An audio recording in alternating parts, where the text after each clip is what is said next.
Gaza, although at a slower rate than previously. So, right now, we are with the volunteers from the Aleppo municipality. They are still trying to go to the rescue for the people they can find out. India has emerged as a major diplomatic force at the world stage. The rising cost of living in Nigeria continues to impact citizens from all walks of life. The citizens of Gujarat witnessed a mega roadshow here in the city of Ahmedabad. China is South Africa's largest trading partner for 134 years straight. A domestic aircraft carrying 72 people on board crashed in Pokhara city in central Nepal. 165 injuries have been moved, 61 people are confirmed dead, and rescue operations continue around me. After receiving an entire season's rainfall in a span of 48 hours, Chennai city has literally been brought to its knees. South Africa, for WION, World is One.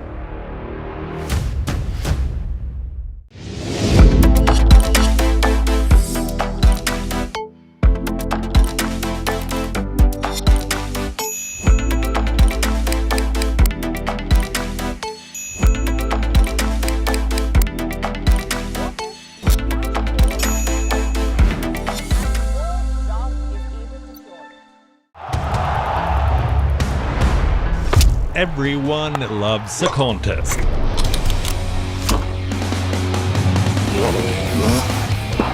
But sport isn't just about victory and defeat. When the GOATs in sport speak, you hear it first on WION. You have to play good cricket over a period of time. I should push myself right out of the damn tournament. We go beyond the stats. Our stories are quoted the world over. At WION, sport is part of our DNA. Come, join us on this journey. Weekdays 6:30 p.m. IST, 1 p.m. GMT.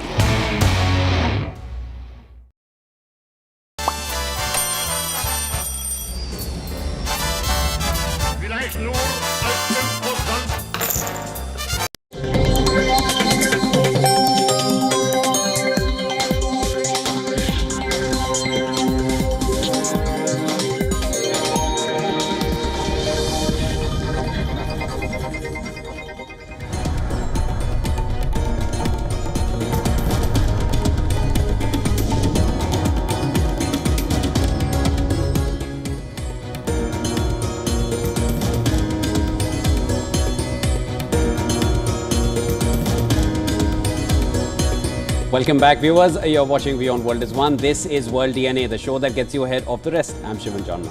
And I'm Hem Korsara, and on the show, we will tell you about Russian President Vladimir Putin's rare visit to North Korea, which comes after 24 years.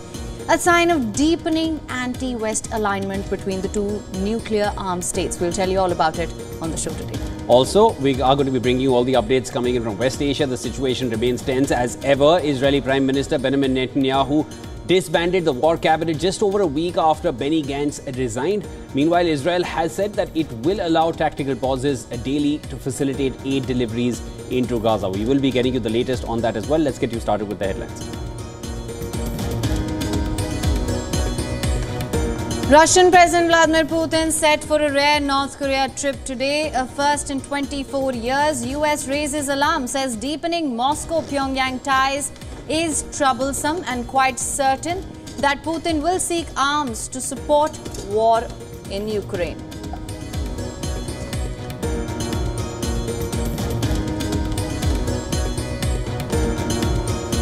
Thousands of Israelis protest against Prime Minister Benjamin Netanyahu's government over the Gaza war and failure to negotiate the release of the remaining hostages.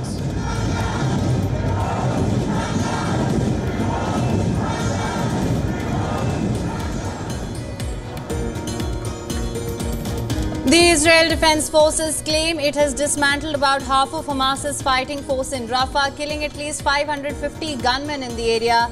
Israeli military says it found 25 long tunnels, some which may cross into Egypt.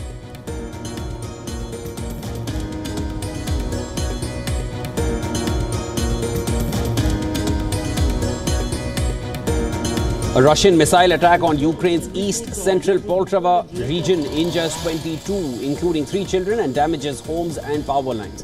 Knocks out electricity for more than 55,000 consumers.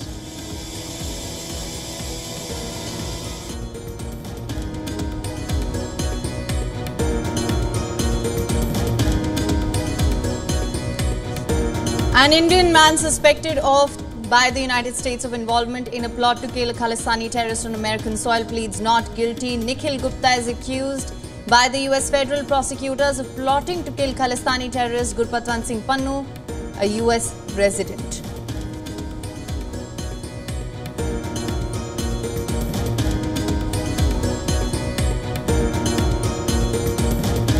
Top US delegation, including former House Speaker Nancy Pelosi, is set to visit Dharamshala in India today to meet Dalai Lama. Visit comes days after the US House of Representatives passed a bill urging China to re-engage with the Dalai Lama.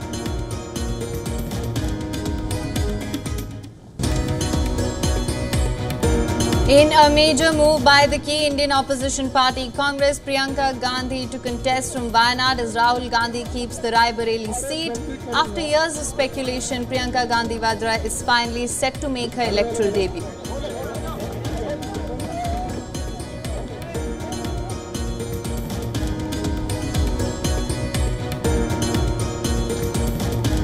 GameStop shares fell as CEO Ryan Cohen suggested fewer stores and didn't outline use for $4 billion in cash, disappointing investors amid sales challenges from digital gaming competition.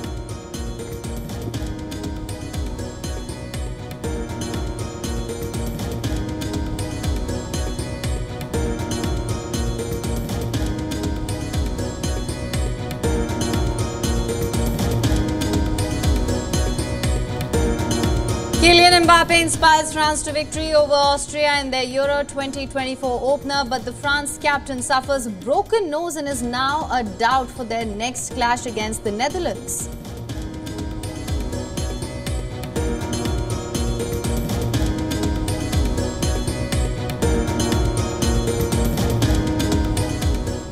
All right, let's start with updates from West Asia. Israeli police used water cannons to disperse protesters in Jerusalem, calling for new elections. Now, protesters tried marching towards Israeli Prime Minister Benjamin Netanyahu's house after a demonstration outside the Knesset.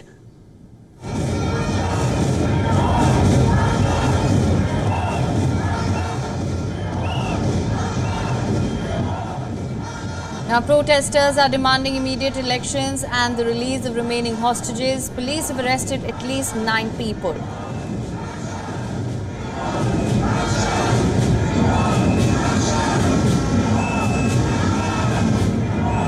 Many Israelis are accusing Netanyahu of putting political interests ahead of everything else. The demonstration came after Netanyahu dissolved the influential war cabinet that is tasked with steering the war in Gaza. Earlier, Israeli high schoolers took to the streets to join the call to reach a deal that would see the release of all hostages from Gaza.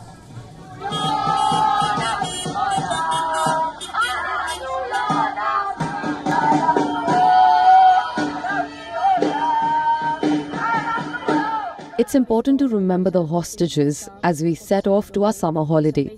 When we're busy with other things and the situation in the country is at a standstill, as we all feel like we're there with the hostages in Gaza, as long as the hostages are there in Gaza, we won't stop for a moment until we raise awareness to this. Meanwhile, in Gaza, 8 Palestinians have been killed by Israeli fires. Merchants and civil guards waited for commercial trucks along the eastern road of the Gaza Strip. Hostilities are continuing in Rafah and southern Gaza despite the Israeli military's announcement of tactical pauses in operations to allow humanitarian aid to enter. The Israeli Defense Forces said that it has dismantled about half of Hamas fighting force in Rafah, killing at least 550 gunmen in the area. The Israeli military has claimed to have eliminated Hezbollah militant Muhammad Mustafa Ayub in the Sela area in southern Lebanon. The IDF said that Ayub was an important operative in the rocket and missile department of Hezbollah's Nasser unit. This comes as a US special envoy arrived in Israel and met with Israeli leaders in an attempt to avoid further escalation between Israel and Lebanon. The envoy met with Israeli President Isaac Herzog and Prime Minister Netanyahu in Jerusalem to advance efforts to avoid further escalation along the blue line between Israel and Lebanon. Any questions regarding Amos Hochstein, the proposals should be put to the White House. Amos Hochstein is, of course, President Biden's and the White House's envoy. Look, we want this to be resolved either diplomatically or militarily. The current state of affairs is not a sustainable reality. 5,000 rockets raining down on our north, making the north uninhabitable. This is not a sustainable reality. Russian President Vladimir Putin is to make a friendly visit to North Korea, and this is his first visit to Pyongyang in 24 years. Absolutely, Shivan, and Putin will meet Kim Jong-un during this two-day visit, of course. Prior to his visit, Putin, through a letter, expressed gratitude to North Korea for firmly supporting Russia's operations in Ukraine. Also, he vowed support for Pyongyang's efforts to defend its interests. North Korea has been under UN sanctions for its ballistic missile and nuclear programs since 2006. Russia and North Korea are to expand their reciprocal and equal cooperation, and this is as per North Korean media. The two countries are looking to develop alternative mechanisms of trade and mutual settlement, which they say would be beyond the control of the West. Now, Putin's foreign policy advisors claim that Russia and North Korea may sign a partnership agreement that would include security issues. They are seeking equal and indivisible security in Eurasia. Meanwhile, US raises alarm, says deepening Moscow-Pyongyang ties troublesome. In a statement, US State Department spokesperson Matthew Miller claimed that North Korea had supplied dozens of ballistic missiles, also over 11,000 containers of munitions to Russia for use in Ukraine. However, Moscow and Pyongyang have denied arms transfers.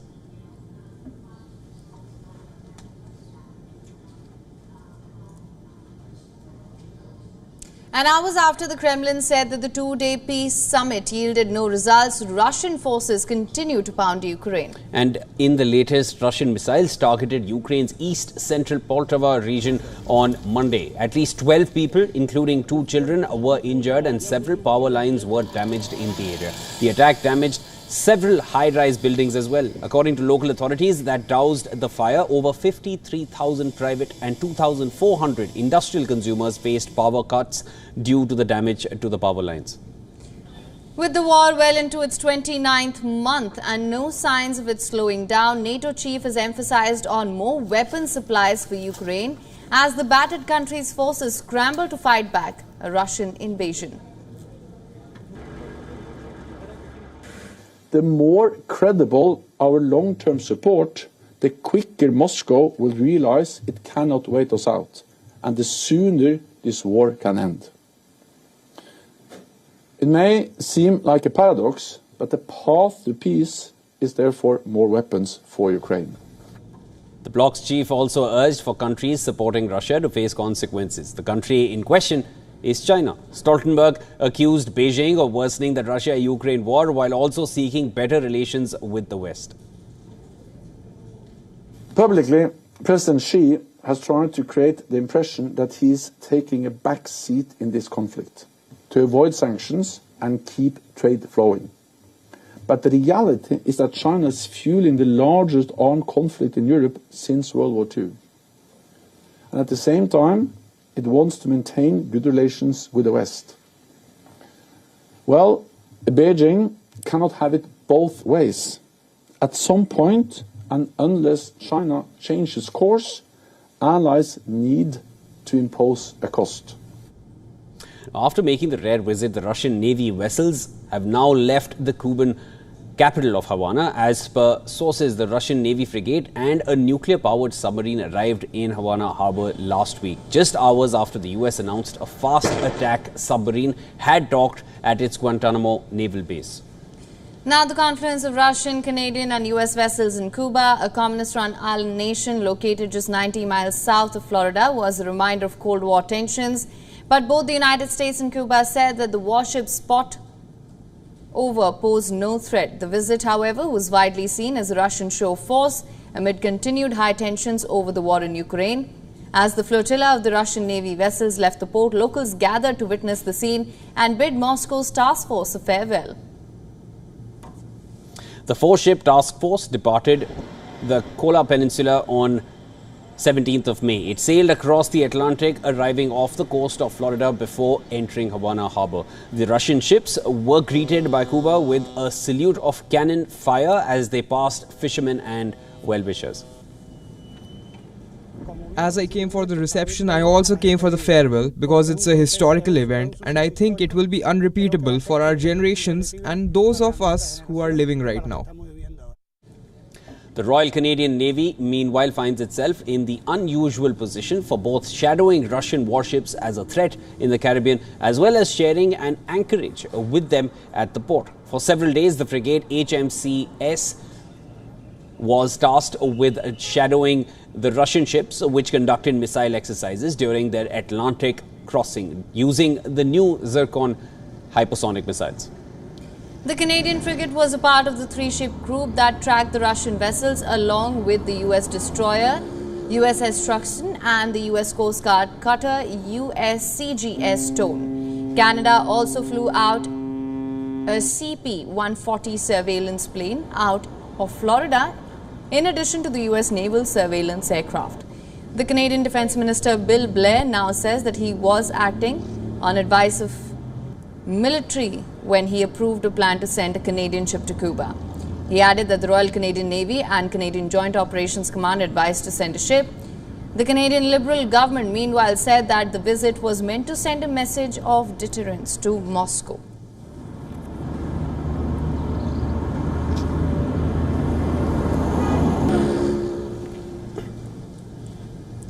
Now, the United States White House has accused Republicans of selectively editing videos as part of a quote-unquote misinformation campaign. And this campaign, of course, was to make President Biden appear senile. In the latest incident, a Republican opposition claimed that President Biden had to be led off stage by the former President Barack Obama after he appeared confused at a fundraiser event. Now, White House has slammed the cropped videos, calling them cheap fakes. Listen to this. They are done in bad faith, and some of your news organization have been very clear, have stressed that these right-wing critics of the president have a credibility problem because of the fact checkers have repeatedly caught them pushing misinformation, disinformation. As a response, the Republican National Committee took to their X account to confirm that they will continue to post such videos of Biden. Now, during the G7 summit in Italy, the RNC posted a closely framed video of Biden walking away from world leaders. When zoomed out, it turns out that the president was talking to a skydiver.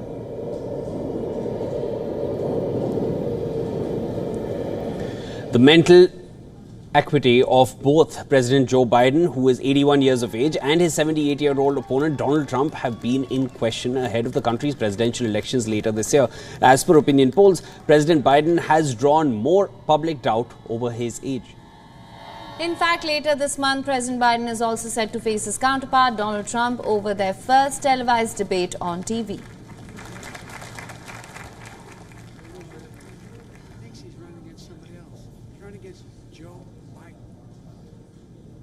Chinese Premier Li Qiang is in Australia for a crucial bilateral trip, and this first visit to the country by a Chinese Premier is happening in 7 years.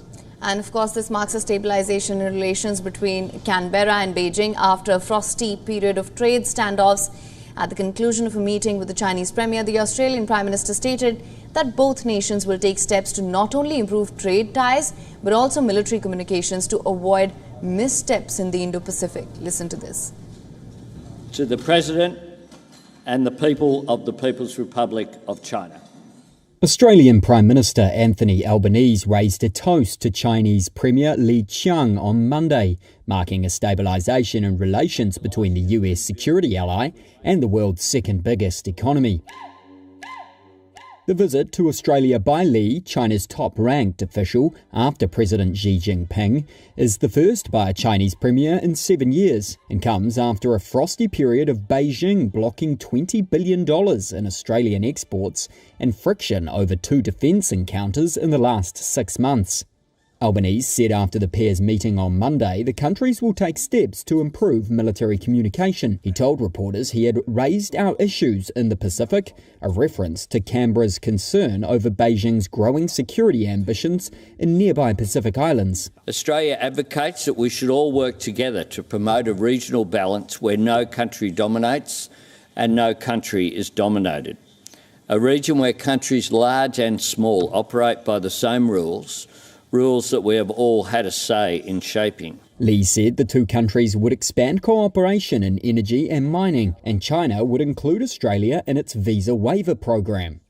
Just now, Prime Minister Albanese and I had a candid, in-depth and fruitful meeting and reached a lot of consensuses. We both agreed to uphold the right characterisation of our bilateral relationship and consolidate its momentum of improvement and development. We reaffirm our commitment to defining this relationship as a comprehensive strategic partnership, to mutual respect and trust, and to viewing and handling this relationship in a positive attitude. As Li arrived in Canberra on Monday morning, protesters and supporters gathered on the lawn outside Parliament House, where there was a heavy police presence. The Chinese Premier's 4-day visit will include a business roundtable in the iron ore mining state of Western Australia. Australia is the biggest supplier of iron ore to China, and China has invested in Australian mining projects. The visit spotlights whether Australia will continue to accept high levels of Chinese investment in its critical minerals sector, as Western security allies push to reduce reliance on Beijing for the rare earths vital to electric vehicles. Now, after the G7 leaders warned China on the supply of weapons, parts and components to Russia, Beijing on Monday responded with a harsh statement over the use and over the issue, terming it full of prejudice. Well, it was full of prejudice, arrogance and lies. Of course, strong statements coming in. In a strongly worded statement issued by Chinese Foreign Ministry spokesperson Lin Jian, criticized the G7, calling the joint statement manipulated China-related issues. China's foreign ministry said that G7 allegations are rehashed cliches that have no factual basis, no legal basis or moral justification. The group of 7, made up of United States, Japan, France, Germany, Canada, Britain and Italy, also took aim at China for incursions in the South China Sea. The G7 summit statement once again manipulated China-related issues, slandered and attacked China, rehashed cliches that have no factual basis, no legal basis, and no moral justification, and are full of arrogance, prejudice, and lies. Now, the G7 had issued the joint statement protesting China's alleged contribution in Russia's war effort in Ukraine following the G7 summit held in Italy. The accusations leveled against China include sending dual-use materials to Russia like drones, missile technology, satellite imagery and CNC machines. This comes amid China's escalating tensions with Taiwan and a brewing trade war with the European Union. Despite the allegations, China has dismissed the concerns of the West, adding that G7 does not represent the international community.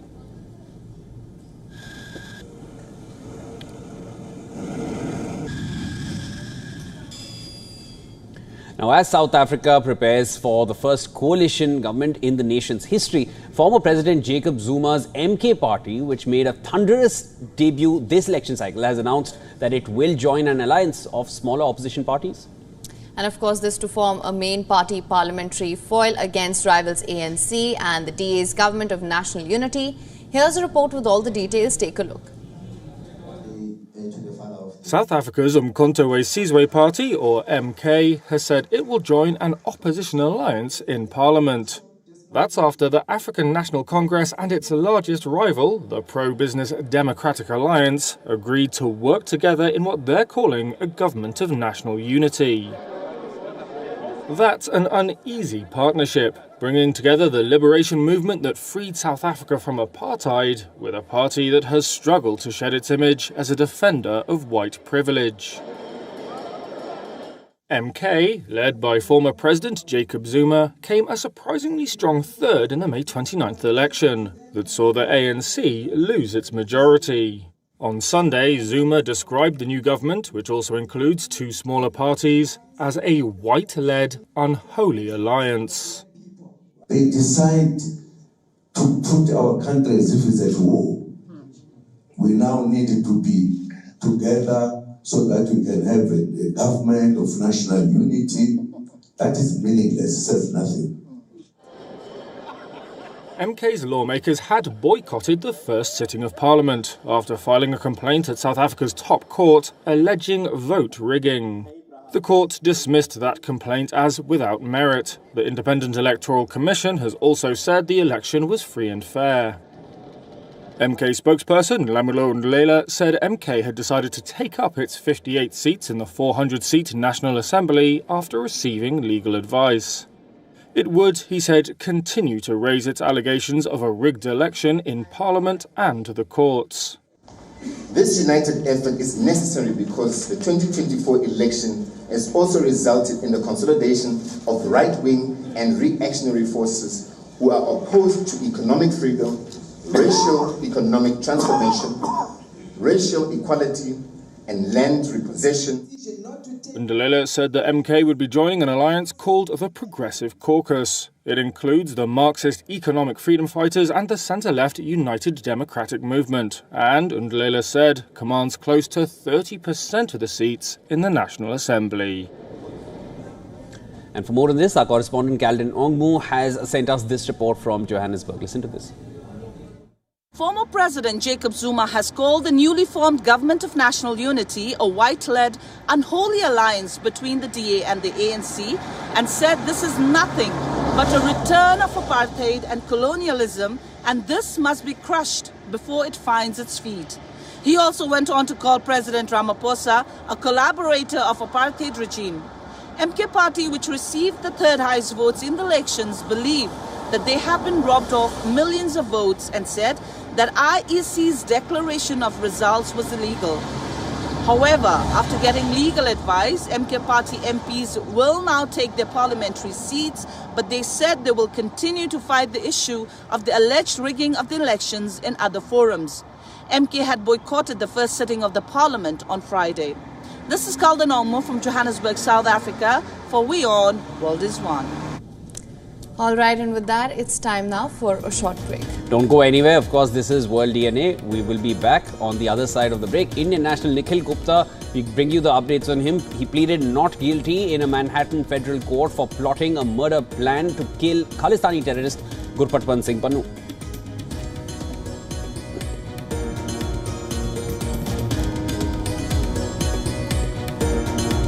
Also on the other side, after a comfortable victory from two constituencies in the Lok Sabha elections, Rahul Gandhi has decided to vacate the seat in Wayanad.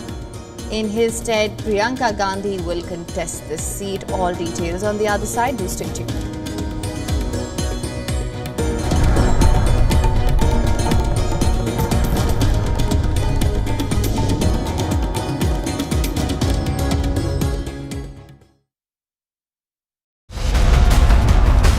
Proposed tax hikes in Kenya's Finance Bill 2024 causes concerns and outrage as companies and small businesses fear huge job losses, even as President William Ruto defends the controversial law. South African authorities are recruiting traditional healers in an attempt to tackle the stigma and reluctance of people to test for HIV. And meet South Africa's first black woman to lead and own an all-black orchestra. Watch World of Africa at these times, only on WION. World is One.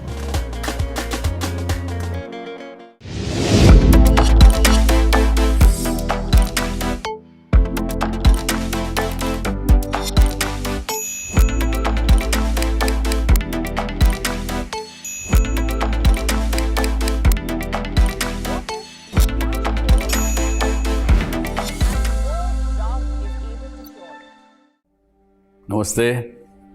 Hello, friends. We did Dr. Subhash Chandra show, popularly known as DSC show, for 4 years, from August 2014 to August 2018. 28 states of Bharat. Of course, we reached out to all of you in 190 countries across the world. The show was very successful. Each episode was being watched by almost 25 million people every week. For past 6 years, the demand of the show has never died down. People write to us, people ask for the show to restart again. Hence, we are beginning the show once again on All Z Network, also on WION, which is the global network channel from India. Again, thank you for your love and affection. See you soon at Subhash Chandra Show.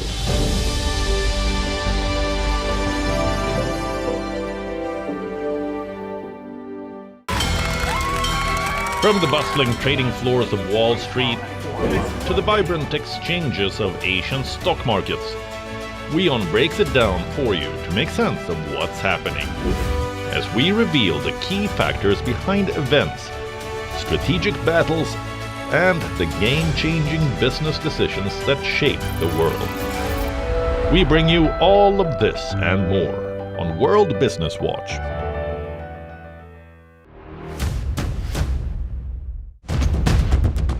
Economic turmoil and global unrest have cast a shadow over President Joe Biden's approval ratings.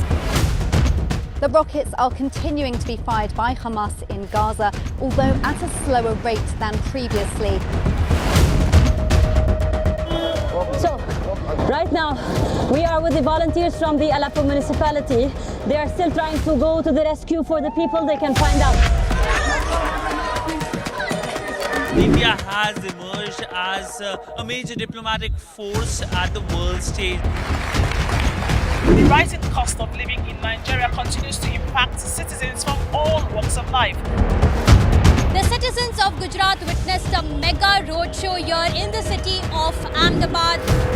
China is South Africa's largest trading partner for 134 years straight. A domestic aircraft carrying 72 people on board crashed in Pokhara city in central Nepal. 165 injured have been moved.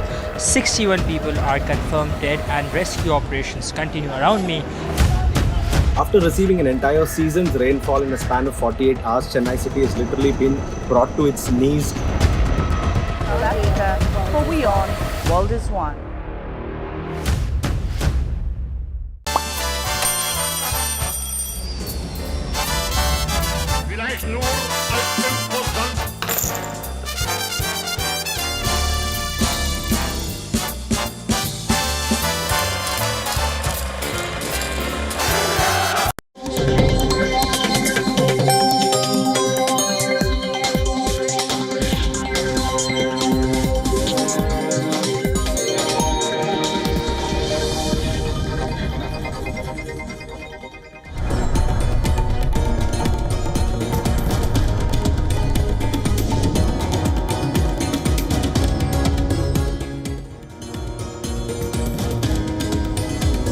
Welcome back to World DNA. Thank you so much for staying with us. Lots lined up for you on this side of the show as well. Let's start by looking at the headlines first.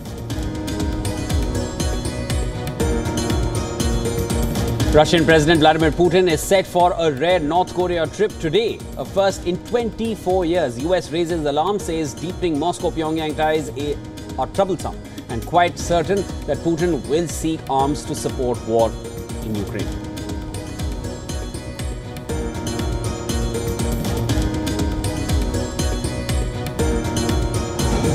Thousands of Israelis protest against Prime Minister Benjamin Netanyahu's government over the Gaza war and failure to negotiate the release of hostages.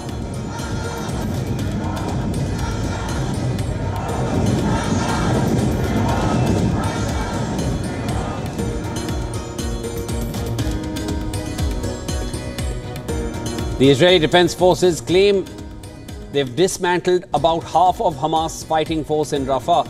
killing at least 550 gunmen in the area. The Israeli military says it found 25 long tunnels, some which may cross into Egypt.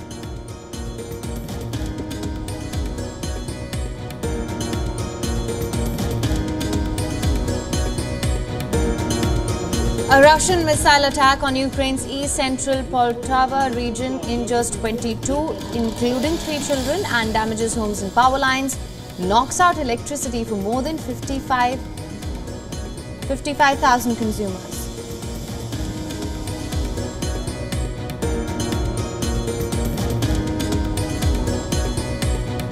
An Indian man suspected by the US of involvement in a plot to kill Khalistani terrorist on American soil pleads not guilty. We're speaking about Nikhil Gupta, who's accused by the US federal prosecutors of plotting to kill Gurpatwant Singh Pannu, US resident.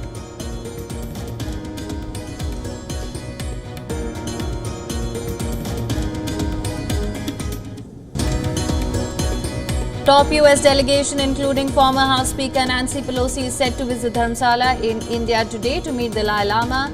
Visit comes after the US House of Representatives passed a bill urging China to re-engage with the Dalai Lama.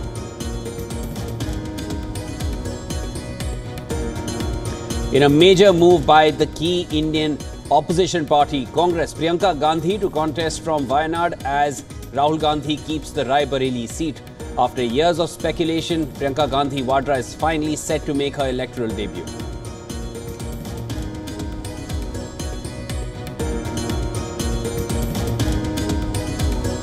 GameStop shares fell as CEO Ryan Cohen suggests fewer stores and didn't outline use for $4 billion cash, disappointing investors amid sales challenges from digital gaming competition.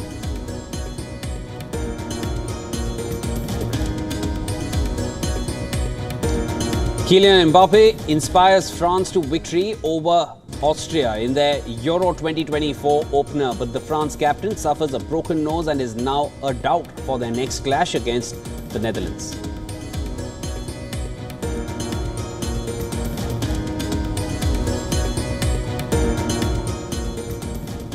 Now, Indian national Nikhil Gupta pleaded not guilty in a Manhattan federal court for hatching a murder plan to kill Khalistani terrorist Gurpatwant Singh Pannu. During the hearing, the prosecutors asked the judge to keep Gupta in the detention center until his trial. Gupta's lawyer said they would file a bail application at a later date. The 52-year-old was extradited from the Czech Republic on Friday to the US on charges of allegedly plotting Pannu's assassination last June. Gupta travelled to Prague from India and was arrested by Czech authorities. A Czech court last month rejected his petition to avoid being sent to the US. Now, Gupta is scheduled to appear in court again on the 28th of June. The charges against him carry up to 20 years in prison. The case has garnered international attention, and with US NSA Jake Sullivan in India, the two sides will likely discuss this issue as well. I don't have more to add on the conversations that Jake's having. He's still over there having these conversations, but the main focus of his visit, as I said, was to look for ways to deepen the U.S.-India bilateral relationship, particularly when it comes to emerging technology. I don't have anything more to add on the conversations. Now, for more on this, our correspondent Susan Tehrani brings us the latest on Nikhil Gupta's hearing. Listen to this. 52-year-old Nikhil Gupta appeared in a Manhattan federal courtroom on Monday afternoon. He pleaded not guilty to the charges against him through his lawyer. The prosecution requested that Gupta be held in detention until his trial. That was granted. Gupta's lawyer, however, plans to file a bail application later and express concern about Gupta's treatment in detention, like not receiving vegetarian meals or being allowed to pray. The judge instructed the lawyer to follow up on these issues on Tuesday if they were not resolved. The lawyer has described this case as a complex matter for both the United States and India. Gupta will again appear in court on June 28th. Susan further elaborates on the impact on US-India ties in the wake of this case. Listen to this. The senators are urging the State Department to increase pressure on the Indian government following quote-unquote credible allegations of its alleged involvement in a failed plot to assassinate a Khalistani leader on American soil who is a dual Canadian and U.S. citizen living here in New York. They're also requesting a briefing to understand the extent the U.S. government has been engaging with the Indian government regarding this matter. The Indian government, for its part, has disassociated itself from this matter, saying it was against government policy. Now, this letter and that court appearance by Gupta comes as National Security Advisor Jake Sullivan is in India to expand bilateral strategic technology partnership. Now, Congress leader Rahul Gandhi has finally put all speculations to rest. After a comfortable victory from 2 constituencies in the Lok Sabha elections, Rahul Gandhi decided to vacate the seat in Wayanad in Kerala.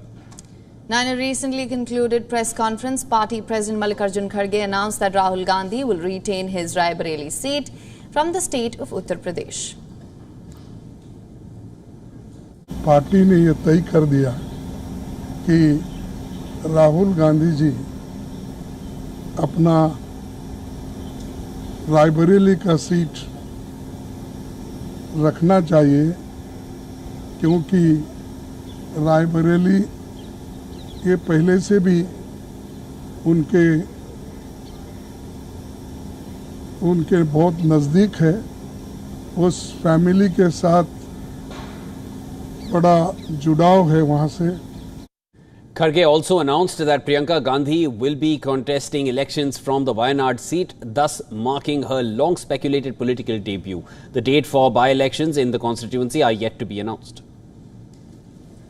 I'm very happy to be able to represent Wayanad, and all I'll say is that I won't let them feel his absence. As he said, he'll come many times with me. But I will work as hard and I will try my best to make everybody happy and to be a good representative.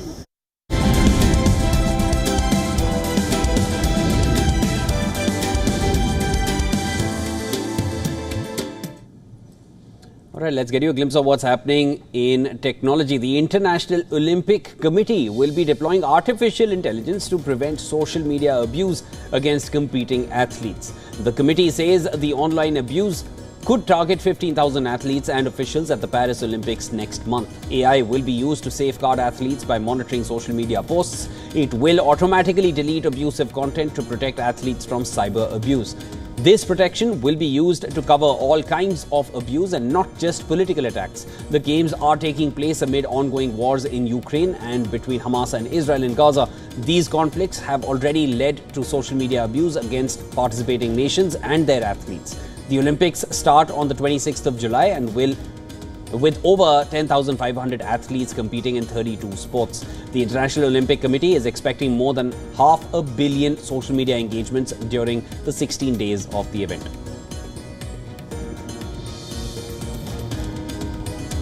US networking equipment maker Cisco has announced that it will set up a cybersecurity center in Taiwan and work with the government to train more people in Taiwan. Taiwan has complained of cyber attacks from China targeting its government officials, departments and tech firms as part of a pressure campaign. China, however, has denied the involvement in these hacking attacks. Cisco says its Taiwan Digital Acceleration Plan 3.0 will focus on cybersecurity and partner with the government to address a global talent shortage. And Cisco also aims to collaborate with tech associations to establish a security center in Taiwan for better threat intelligence and cyber readiness.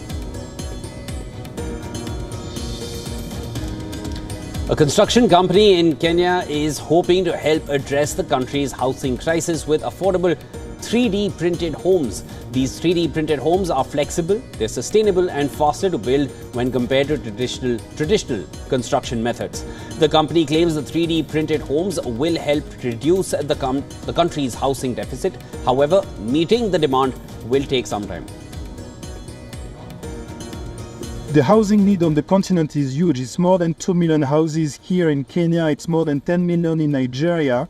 And we know that if we want to clear that backlog, we need to build differently. We need to build at scale, with speed and with low carbon materials. And this is what construction 3D printing makes possible, so that we clear that backlog soon. Now the 3D printed home start at $22,000, making it beyond the reach of most Kenyans. The company is hoping to acquire a printer locally, which will help them bring down costs.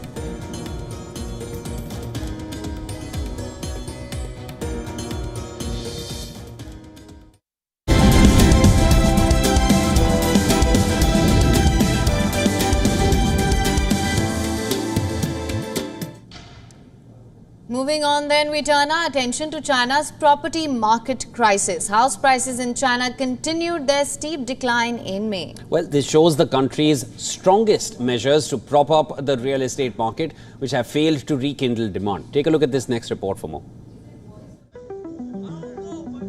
Last month, new home prices in 70 Chinese cities fell 0.71% from April. The latest data marked the largest monthly decline since October 2014. The data does not include state-subsidized housing. Existing property values fell 1% to mark the steepest loss since China began collecting this data in 2011. The price drops were significantly more severe than they had been a year before. The value of both new and used homes fell by 7.5% and 4.3% respectively. Chinese developer stocks index fell after the data. This took the market down 23% from its mid-May peak and further into a bear market. China eased lending regulations and encouraged local governments to purchase unsold properties. This was part of a comprehensive real estate rescue package presented last month to tackle the largest cloud over China's economy. Since then, 3 of China's largest cities, Shenzhen, Guangzhou and Shanghai, have implemented significant measures to make it easier for homeowners to enter the market.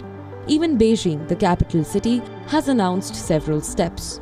The measures include lowering the down payment requirements and making way for more affordable mortgages. However, investors and experts remain skeptical that these measures will be sufficient. Prices have been falling and discouraging investors due to the glut of homes on the market. House prices that are lower than expected indicate that home buyers' confidence has not improved by the measures. A broad gauge of financing for developers, including loans, bonds and proceeds from home sales, continued to shrink heavily. Investors will still need to be convinced that the housing slump has reached a turning point for cash-strapped builders. Still, the month of May saw some green shoots emerge. The first significant gain this year was in residential sales, which increased 13.5% from April. This is based on calculations made by Bloomberg using data from the first 5 months of the year. However, market watchers diverge on the outlook. Business Bureau, WION World is One. In a recent report, the International Campaign to Abolish Nuclear Weapons, or ICAN, has highlighted a significant increase in global nuclear weapons spending. Now in 2023, 9 nuclear armed states collectively spent $91.4 billion on their arsenals, and this marks a $10.7 billion increase compared to 2022. The United States led this surge with an expenditure of $51.5 billion, accounting for 80% of the total increase. Following the United States, China spent $11.8 billion and Russia came in third place with $8.3 billion. The United Kingdom also saw a notable 17% increase, raising its spending to $8.1 billion. The report reveals that over the past 5 years, $387 billion have been allocated to nuclear weapons, with an annual spending increase averaging 34%. The report underscores a concerning correlation between rising nuclear expenditures and growing global threats. Many of these nuclear-armed countries have ongoing contracts extending through 2040, ensuring continued high spending. Additionally, substantial funds are directed towards lobbying, financing major think tanks that influence nuclear policies, and maintaining the perception of dynamic threats to justify military budgets. Now the report concludes with a stark warning about the long-term economic impact of surging nuclear spending. Advocates report that redirecting these substantial funds towards addressing pressing global issues such as climate change and hunger. And according to the report, the billions spent on nuclear weapons in 2023 could instead be used to support the well-being of citizens and solve global crises. The funds allocated to nuclear arsenals over the past 5 years could potentially feed up to 45 million people currently facing hardships.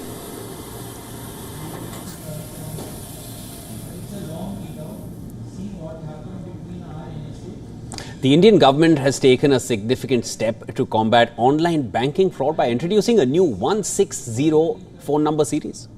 Right, the 160 prefix is designated specifically for banks and other financial institutions. This initiative, it helps people easily identify legitimate calls and avoid scams. Under the new system, all transactional and service voice calls from financial entities like banks, investment firms and insurance companies will begin with 160. The numbers will be shown in a 1600ABCXXX format for the government, financial institutions and telecom regulators. AB will represent the telecom circles such as 11 for Delhi and 22 for Mumbai. Additionally, C will indicate the telecom operator's code. This move is a joint effort by the Telecom Regulatory Authority of India and various financial regulatory bodies like the Reserve Bank of India and the Securities and Exchange Board. Moreover, all Indian telecom service providers have agreed to implement this new system. The initial phase of the plan focuses on entities regulated by the government financial bodies. However, the plan is to gradually expand the system to include all banks, stock exchanges and telecom service providers as well. This comprehensive approach aims to create a safer communication environment for everyone involved in financial transactions.